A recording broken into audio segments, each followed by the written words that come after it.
Squawk. Joining us right now on what this means for the industry is Meltem Demirors, CoinShares Chief Strategy Officer. Good morning to you. What do you make of the decision? Good morning. What do you make of this decision? Because I think we thought that there was going to be something more than what ultimately took place.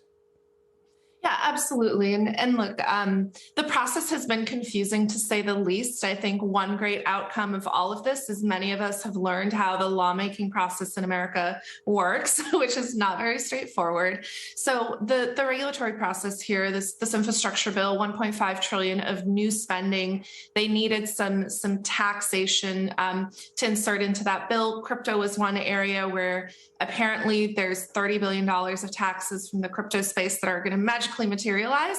Not really clear where that number came from. And one of the key provisions that was under debate is, well, what defines a service provider in the crypto space? There were 3 different amendments that were proposed over a 72-hour period. And then last night, voting came to a rapid halt. There was a new amendment that was proposed that was supposed to have unilateral support. That also did not get support. So now where do we go? We go to the House, and that's where the lawmaking will continue. So again, I don't think this is monumental for the crypto industry. It's certainly far from over. These changes don't get implemented, I don't believe, until 2023. So we have time, but it's been a fascinating process to watch, and the crypto community definitely came out in full force.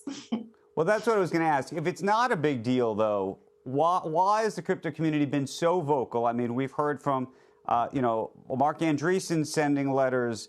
Elon Musk is tweeting about it. Jack Dorsey is out there. You don't typically see these big names all get behind one issue if this is not monumental.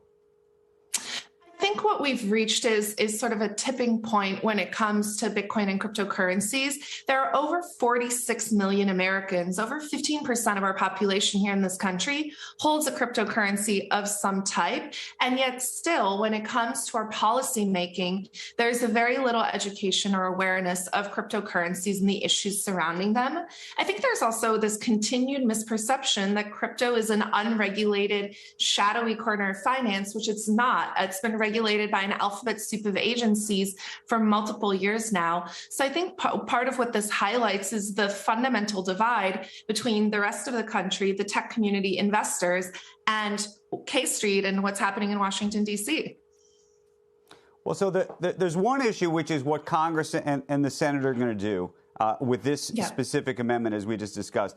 The other I was going to mention is, we had a conversation last week with Gary Gensler on this program about the way he's thinking about regulating cryptocurrencies.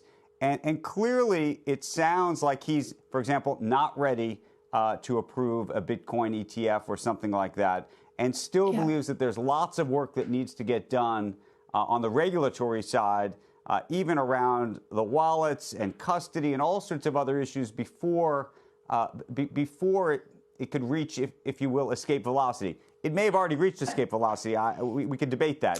But where do you think the regulatory scheme is, and how many years are we away from that type of moment? I think the fundamental issue here is we're talking about a regulatory structure where the way we've historically regulated finance and financial services is on the basis of jurisdiction, the physical perimeter, the physical location of your business. If you sit in a certain state, you're subject to the laws of that state plus federal laws. The challenge with cryptocurrencies and cryptocurrency trading venues, these are global, permissionless, fully digital markets that operate 24/7, 365 without central intermediaries. Obviously, there are a number of publicly listed companies and private companies that act as intermediaries, but these things can function without intermediaries. This is new. This is something that many people don't really conceptually grasp quite yet. And at a fundamental level, it's really incompatible with how rulemaking has historically worked. You can't pick up a phone and call the CEO of Bitcoin, but you can pick up the phone and call the CEO of, say, a Coinbase or a Kraken or a Gemini. So I think part of this is just a function of time and really understanding, are there existing regulatory boxes that these things fit into? If not, do we need to create new boxes? And I think that was part of, Gary Gensler's commentary is we don't quite yet know what box we're in. Right. Before I let you go, I don't know if you saw, but AMC, which we've been talking about as a meme stock, I know it's not crypto, except for the fact that the CEO made a big to-do of the fact that they're going to accept Bitcoin. I sent out a little bit of a snarky tweet saying, you know, most people who are buying Bitcoin are hoping it's going to go up. They're not planning to use it to sell buy their movie tickets for $12 and find out later that they're $12 movie tickets. If things work out, they would have spent thousands of dollars on those movie tickets. How important do you think it is that Bitcoin and crypto are used for transactions, actually Bitcoin specifically? Yeah, absolutely. Look, I don't spend my Bitcoin. I know many other people don't. At this point in the year 2021, I think accepting cryptocurrencies is so easy. It's a couple of simple API integrations on the back end. There's a number of companies that provide this service. So at this point, I think it's table stakes. I don't think it's groundbreaking unless you're holding Bitcoin on your balance sheet, which is obviously a very different approach. But most vendors and most retailers aren't. So to me, you know, it's a lot of ado about nothing. It's great to see crypto being integrated in the payment system side of our payment infrastructure. But at this point, table stakes in my view. Fair enough.